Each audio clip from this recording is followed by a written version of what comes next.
Simonide préservé par les dieux. On ne peut trop louer trois sortes de personnes. Les dieux, sa maîtresse et son roi. Malherbe le disait, j'y souscris quant à moi. Ce sont maximes toujours bonnes.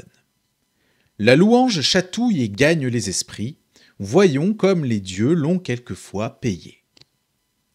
Simonide avait entrepris l'éloge d'un athlète, et la chose essayée, il trouva son sujet plein de récits tout nus.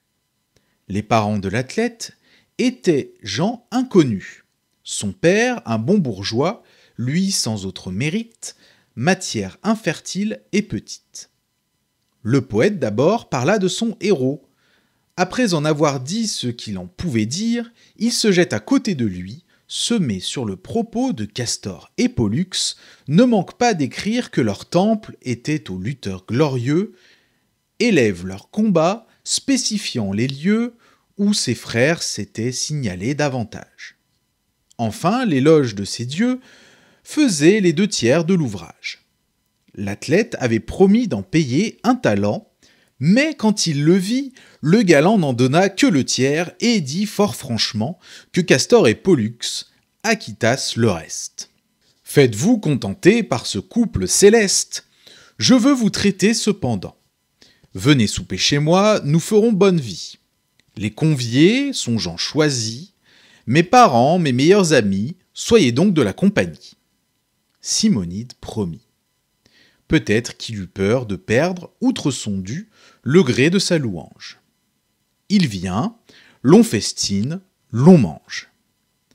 Chacun étant en belle humeur, un domestique accourt, l'avertit qu'à la porte, 2 hommes demandaient à le voir promptement. Il sort de table, et la cohorte n'en perd pas un seul coup de dent. Ces 2 hommes étaient les Gémeaux de l'éloge. Tous 2 lui rendent grâce, et pour prix de ses vers, ils l'avertissent qu'il déloge et que cette maison va tomber à l'envers. La prédiction en fut vraie.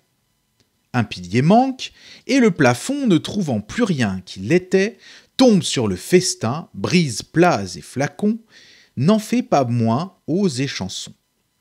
Ce ne fut pas le pis, car, pour rendre complète la vengeance due au poète, une poutre cassa les jambes à l'athlète et renvoya les conviés pour la plupart estropiés.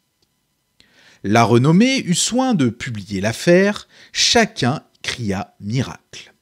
On doubla le salaire que méritaient les vers d'un homme aimé des dieux. Il n'était fils de bonne mère, qui les payant, à qui mieux pour ses ancêtres n'en fit faire.